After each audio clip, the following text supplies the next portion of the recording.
ডাল হইতে কিছুই খাইতে পারে না, দেখে একটা বেলের ভর্তা বানাই দিয়ে শুকনো মরিচ দিয়ে, দেখে খাইতে পারিনি। সব কিছু বলে যে মুখের ধারে নিলেই বলে আর বমি খাইতে পারে না। এতে কইজন দেখে একটা বেলের ভর্তা বানাই দিয়ে শুকনো মরিচ দিয়ে, চিনি দিয়ে, সরষের তেল দিয়ে, দেখে খাইতে পারে নাকি।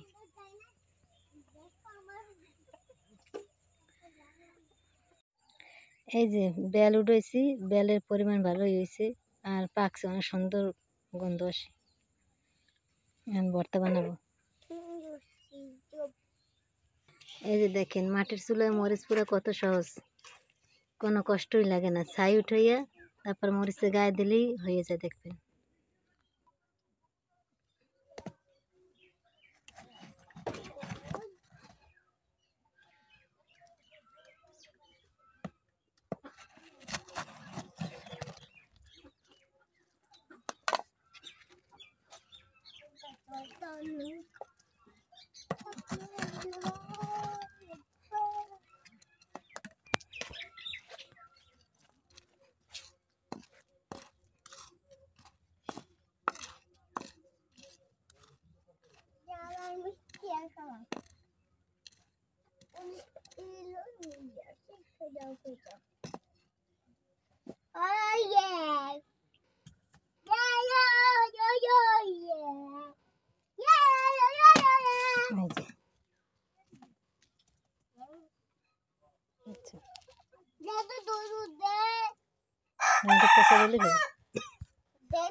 এই দেখেন কত সুন্দর গোলাপি হয়েছে।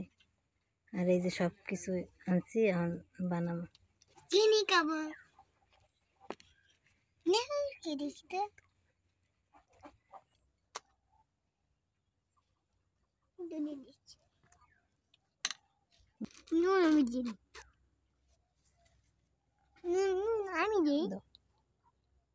আমি অল্প দিন।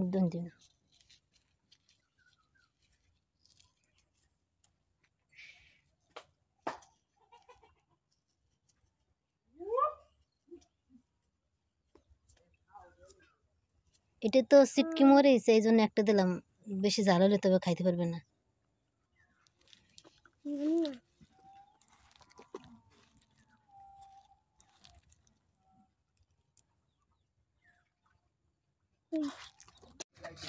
আপনারা যদি এরমের বানাইতে চান তাহলে চিনি, তারপর সরষের তেল, তারপর শুকনো মরিচ এই দিয়ে বানালে অনেক মজা হইবে।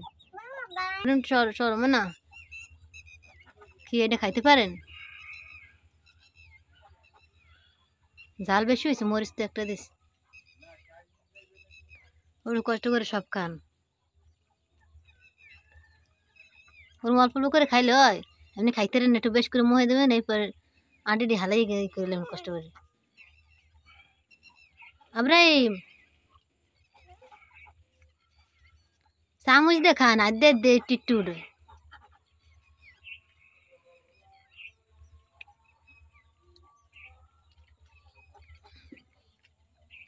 চামচ দিয়ে বেশি বেশি উঠে দিলাম।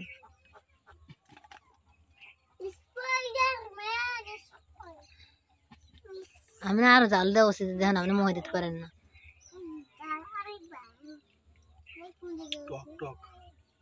চিনি দিম তো একটু,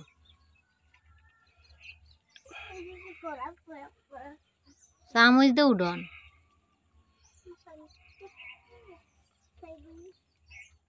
চামচ দূরে এরপর বেশ বেশ করে ময়দান হয়।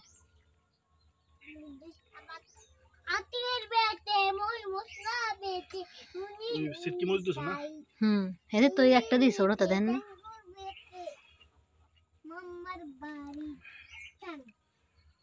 দেশি মরিচ হইলে তেনোটা দিলে হলে কিছু হইতে না।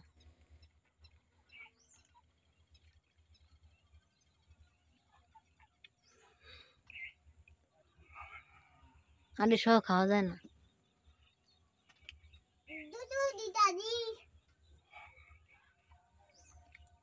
আপনি খান তাড়াতাড়ি দাম দুম মুহে দেবেন।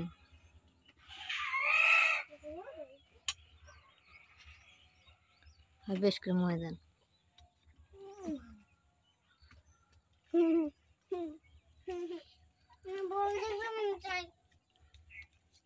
তোমার বাবা অসুস্থ, তুমি দেখো না, তো মোবাইল দেখবা।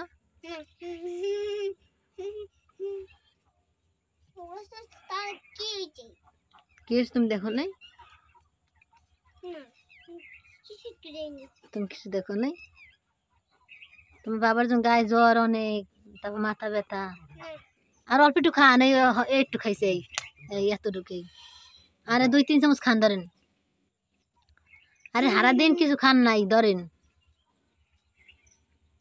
দেখছো আমি তো বাবা একটু খাওয়াই দাও, তুমি না তুমি খাওয়াই দাও, একটু খাওয়াই দাও, একটু খাওয়াই দেবে। হ্যাঁ দেখছো, ও বাবা আমি তোমার আদর করে খাওয়াই, তোমার জ্বর ভালো হয়ে যাবে, যাও যাও যাও যাও।